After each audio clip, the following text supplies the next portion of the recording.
Welcome back to it. We're in the studio today. We are 88.5 the SoCal Sound. Please know that we are listener-supported public radio serving Los Angeles and Orange County. You can do your part and join us at any time at the SoCalSound.org. We got some live music in our studio. We're going to get right into it with a great live version of the song Into the Blue. It's the title track of the brand new record, a great live version by Aaron Frazer and his band. And then more from our studio next on the SoCal Sound.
There you go. The song was called Into the Blue. We got Aaron Frazer in studio. It's nice to have you here. How are you generally? I'm very happy to be here. I'm good generally. Good? Yeah, great. I mean, I'm rolling out this new record and then also working on the Duran Jones and the Indications fourth record. So there's like a lot going on, but it's all good things. And you were saying off the air, it's kind of like having two full-time jobs. Yeah. But there's nothing else you would rather be doing. No way, no. My cup runneth over. I'm a lucky duck. Yeah. It's amazing. And obviously you're doing radio today, and you kind of have an affinity for radio because you dabbled in college a bit, right? That's true. Yeah. That's true. Shouts to WFHB, Bloomington, WIUX Cool. is Bloomington College Radio. Awesome. And WFHB is like the local community station. I did stuff in both, and they're both great stations. So yeah, I love radio. Yeah, kids take great pride in their college radio shows, and I'm sure you did as well. I know I did. It was the best. It is the best. It's like I still have friends from college radio who are like dear friends of mine, and I grew up with like a great local station, WTMD in Baltimore, that like put me on to so much good music. So no, you were saying they acted sort of as your older sibling. Yeah, you know, musical older. I mean, it's like my brother was. I love him to death, but he's not like digging in the crates for the new stuff. He he had the Chumbawamba CD and I think the Fastball CD that had Sugar Ray, that kind of stuff. Right. So it was nice to have WTMD to put me on. Yeah, the classics, yeah. if you will. Aaron Frazer music.com is the website. People could go and, as we record this session today, people could pre-order the new record, Into the Blue. Speaking of the new record, you kind of, and I'm paraphrasing here, it's the clearest portrait of who I am as an artist. Is that in fact true?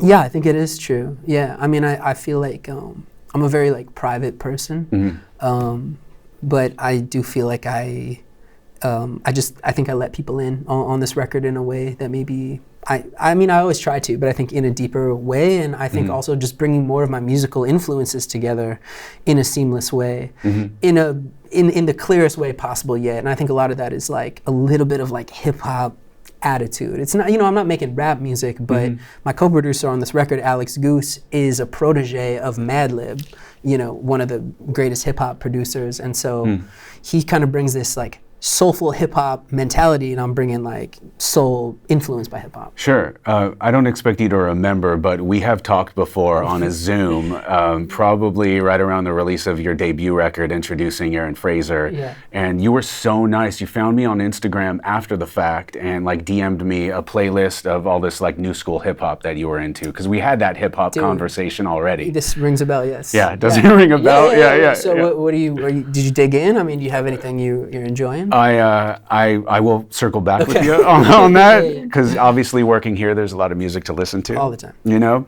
So we heard the title track, Into the Blue, off the brand new record, which is amazing. You said, speaking of that song in particular, or just the general theme of Into the Blue, it's all about really heading into the unknown and perhaps taking solace in that. Yeah, I mean, I was in a 5-year relationship that came to an end in New York, and it coincided with the end of my time in New York for now. But I sort of like headed west into kind of this unknown territory for me and the unknown part of my life. Next chapter, the Indications, my band, were taking a year to rest. So I didn't have all of these support systems. I was really just kind of like heading into the unknown, and that big, vast sense of unknown makes me think of like cowboys and, just the expanse of the horizon and the desert, whatever. So like this song, like Into the Blue, I wanted it to feel like a cowboy riding, in the rain pouring off the black Stetson, and just like really try to paint that picture of like being alone and maybe scared, but also a sense of like resoluteness and bravery to kind of head into that and come out the other side of it. Sure. We're glad to have you in Southern California. A lot of musicians are relocating to Nashville or just outside of Nashville, and I'm sure that had crossed your mind maybe for a period of time, but we're glad to have you here. Happy to be here. Again, Aaron Frazer in studio. We got more live music in our studio. I do have more questions for you. But before we rip into the song Payback, which our listeners are probably familiar with, we've been playing that for a while. The song Into the Blue, co-written by Dan Arbach, who actually produced your first record, right? Yeah, that's right. Yeah, so you linked up with him again, and did you tell him the whole cowboy visual you had in your head? When I did, I mean, Dan is so well-versed in country music and Americana. And that's very much like what's at the core of that song for me, with a little bit of like nasty breakbeat, you know, type stuff. And he loves hip hop too, so like he immediately got in. We knocked it out in a couple hours in a hotel room. Oh, really? It wasn't at Easy Eye Sound? No, it was at Chateau. Interesting. Yeah. I'd never been there, but it was cool. Yeah, well, Dan's studio, we talked about it, is amazing. Yeah. And I'm sure you were like a kid in a candy store working on that first record. You know. I mean, I learned so much from Dan before I ever got in the room with him, because I learned to sing in my car when I first got my driver's license, you know, and I could just be alone and have a sense of privacy. And a lot of what I was listening to at the time were Black Keys records, was Brothers, Thick Freakness, Chulahoma, Rubber Factory, Attack and Release. I mean, everything that they had done up to that point. I mean, Black Keys were like one of my first live shows I ever saw. Incredible. Growing up. So yeah, it was really special to work with him. It always is. Yeah. That's crazy cool. Let's get some more live music. You did a great version of the song Payback. Let's get into it right now, and then more from our studio in just a bit. Aaron Frazer is here. We are 88.5, the SoCal Sound. 1, 2, 1, 2. Way back, played them games on you. Knew that I was wrong, 'cause I'm sitting on one track path that's taking me to the place where I belong. Might be hot, it might be cold, but it's the oldest tale they ever told. Baby, I feel it coming for me. Baby, baby. Do do do do do do do do. Do do do do do do, baby.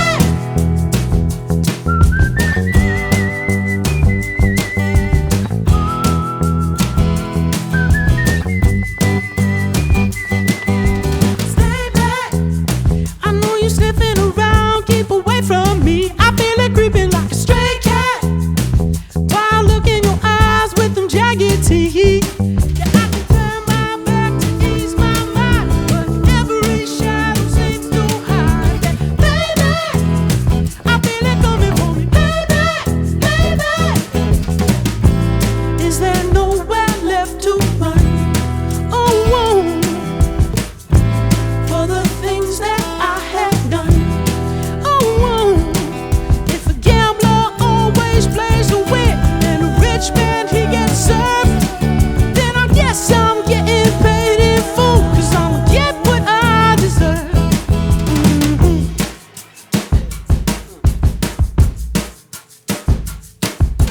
Might be hot, might be cold, but it's the oldest tale ever told. Might be hot, it might be cold, but it's the oldest tale ever told. Might be hot, it might be cold, but it's the oldest tale ever told. And it's, baby, I feel it coming for me. Baby, oh Lord, I can't explain it now. Baby, oh Lord, I feel it coming down. Baby, baby.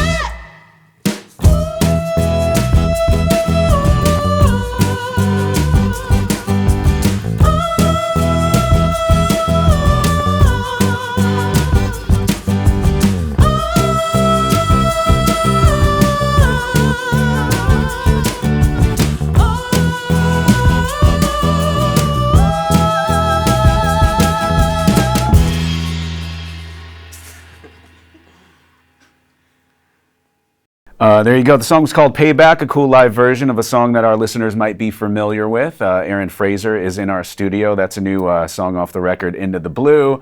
The website is great. It's got the music up there. It's got the merch items. Yeah. Your merch game is very strong. Thank you. I try to come correct, you know. I appreciate that. AaronFrazerMusic.com. Nick Waterhouse on that track as well. Yeah. Helped co-write. Yeah, That's true, I feel like your vibes are very similar, old school sensibilities. You know, what's your relationship like with old Nick Waterhouse? I love Nick. Yeah, he's such a sweet guy, and just very very curious. You know, he's got a lot of curiosity, which I love when I talk to other music fans. You know, they want to know, you know, he wants to know not only like the song, he wants to know who produced the song, who is the guitar player, who like changed the guitar player's strings a week before. He's like so deep in it, and so I love talking to him. So are you like a gearhead yourself? I'm not a gearhead. Yeah. I really feel like actually I'm very much like a bottom line person. Like on this record, you'll hear drum sounds where the hi-hat is played with a plastic fork. Because I just, whatever gets done. It was just, I was trying to play with a stick. The stick was too loud. I switched to a plastic fork that was next to me and from some takeout, and it was great. So yeah, whatever gets it done. That's incredible. Yeah. That reminds me of listening to like Paul Simon talk about stuff, and he talks about what he used to create certain sounds that were floating around in his head, and just oftentimes it's just like off the wall stuff that he used. You know, even Fiona Apple from time to time will walk around her house and bang on stuff just to find certain sound elements, you know? The side of a car door is like the sickest kick drum. You know, it's just so low and thumpy. And I mean, I don't know who said it first, but like this notion of like the only rule is it has to work. You know, is it auto-tuned or not? It doesn't matter. It's like if it moves people, sure, that's all that matters. Did you use a vintage guitar versus contemporary? Whatever. If it sounds beautiful, the only rule is it has to work. Right. Was it recorded at Easy Eye or in a hotel room? Exactly. It works. Exactly. It works either way. Aaron Frazer, you got some shows. The Will Turn on 6/28, the Fool in Love Festival on 8/31, August 31st, and then the Belly Up Tavern down in Solana Beach. That's right. The first week of September. Real quick, the Fool in Love Festival. I mean, this thing is extraordinary, and from what I understand, the Indications, you know, your other band, is kind of a co-owner of the festival. We are, we are among the organizers of the fest. We, you know, had this kind of feeling that I think soul music is at this really interesting place where it's been interesting over the course of the Indications career. We have been joined in this kind of contemporary generation by like so many bands now, and it's really cool, and everybody's doing like great work, and they're sort of like partnering with cool producers who have the sauce, and it's all like it's all beautiful. So I think in celebration of us like being in this kind of peak of like new soul, while we're at a time when we're lucky enough for a lot of these OG original, you know, like original generation performers like are still around, still here, the voices are still in good shape. We can bring everybody together for a day just to like celebrate that we are a continuum. Yeah. And the Fool in Love lineup is incredible. We were talking about how it looks like it was generated by AI or somebody who just made like a flyer, but no, this is the real deal, and it's crazy. And you're doing double duty with Duran Jones and the Indications, as well as Aaron Frazer solo set, which is amazing. So people could look into that Fool in Love happening in Southern California before you know it. Anything else to sort of touch on before we kind of wrap it up and get into Time Will Tell? Trying to think. I mean, I told you I'd keep it brief. Yeah, no, I mean, you kind of hit the. I mean, yeah, June 28th, the album is live as well as the release show. I guess what I would say to people is to listen to the second half of the record. I know because I see it on Spotify that what happens is if you don't count the singles, like there's a very linear decline on every record between the first track and the last track because people don't listen to whole albums. But I didn't put the last songs on the record as the last songs because I don't like them or because I like them less than the ones that are on the front record. Sure. The front of the record, it's like it is an emotional journey, and some of my favorite songs are at the very end. So when you listen to the record, just check the back half. Yeah, I love that you said that. Julie, our new music director and midday host, she wants to do a feature where she plays nothing but the final track on an album. Wow, I love that. I love that too. I mean, know. That's so cool. I always think about, and especially on this record, like, this intersection of like music and cinema. And I'm not like the craziest film buff, but I always think about like great soundtracks and music supervision and the way like songs paired with picture can make both like transcend, And so like this album is very cinematic, and so finish the movie. Check the B-side. No, I love that so much. Again, some of your stuff from the previous record, the introducing one, those songs, like I told you, withstand the test of time, and we still play them often, you know, to this day. And now we got some new music to dig into. We're stoked on you, man, and we're happy to have you today. Yeah, I appreciate the support so much, man. I mean, like, I really, this radio station, I feel like showing a lot of love, and to, you know, me, the indications, the new record, and yeah, I really appreciate it. AaronFrazerMusic.com is in fact the website. You got the merch, you got the tour dates, you got access to music. We're all very excited to have you here. It's a pleasure to meet you in person. Likewise. You got an open door policy. You're welcome to the studio whenever you want. I'll take you up on that. All right. Appreciate it. We are 88.5, the SoCal Sound.